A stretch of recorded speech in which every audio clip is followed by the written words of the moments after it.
Hello everyone, my name is Isha Chauhan and I am a Metaverse enthusiast. Welcome to my channel Metaverse Phoenix Studio. So in today's video I'm going to talk about the digital twin concept and the technology associated with it.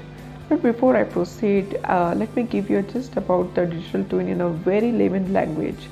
I'm sure many of you have heard a lot of things about the digital twin concept, and you must have watched a lot of videos on different digital platforms, which is fine, but somewhere people are still confused with the concept. They consider metaverse, digital twin as a metaverse, which is not true. Really, it is not true. See, digital twin is actually a technology driven concept which works on IoT. I will talk about IoT later in this video, but before that, let me explain what is a digital twin. See, basically, digital twin is all about creating a digital environment which is identical to the physical world. For example, I am sitting in this room, okay, and I want to estimate the performance of the fan. So, like this, I can create a digital environment, I can create the same setup, and I put the sensors on the fan, and I will get to know like on which voltage how my fan is performing.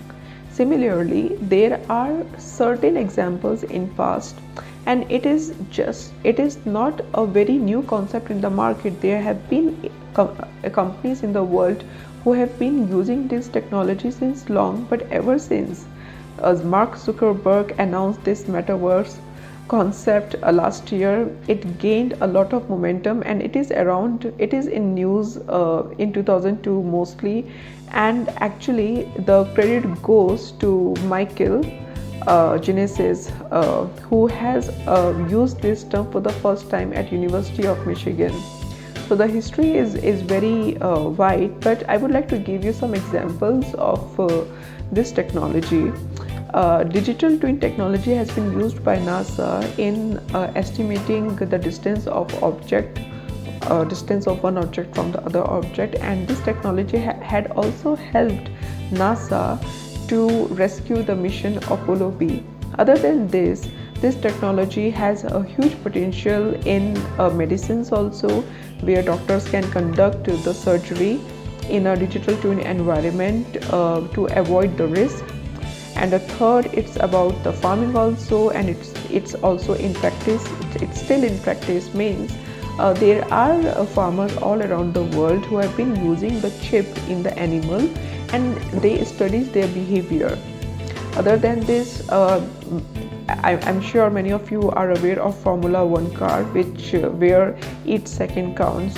So this technology is really helpful not to the driver but to the car also, because they have identified the areas which can help in improving the performance. So the examples are really wide. Now, how it works? Basically, digital twin technology, it works on IoT technology, and IoT technology are basically the sensors. It's all about the usage of software. So what happens when one software transfers the data to other software? These two software falls under IoT domain, the Internet of Things, where the exchange of data between the softwares takes place. So for example, if I am using a chip in an animal and I'm taking the data in my software, that is the IoT. For example, if a cab company, they have embedded the GPS system in the cab, so the cab, the data, whatever the data is coming from the cab to the software of the cab company, that will be considered as IoT. Similarly, there are the other examples also, like Formula 1, NASA, medicines. These are the endless opportunities where this technology has been done, and it works on the sensors. So the sensors, IoT sensors, they transfers the data from the physical world to the machinery, and they use that data in reconstructing the technology. Why we use the digital technology? It's because For number one, to improve the efficiency, to improve the operation procedure, to reduce the cost and reduce the risk of errors in future before the project goes live in the physical world.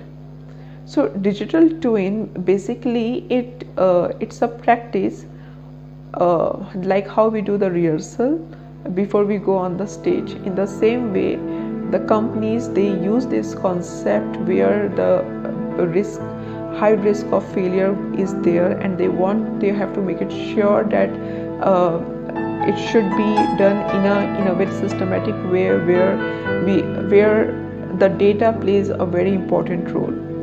So that's how this digital twin technology works.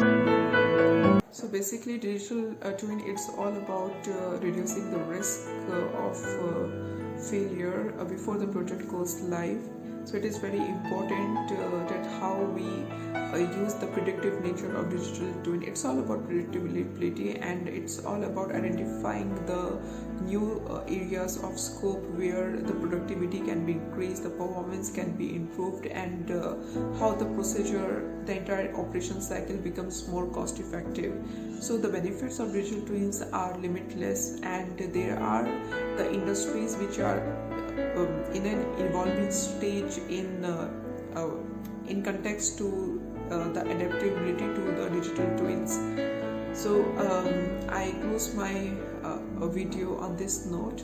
I hope you liked the information, and in my next video I'm going to talk about the chronological order growth of Metaverse, what and in which year the Metaverse was coined, its concept came, and also I'm going to talk about the layers of Metaverse and its categories. It is really important.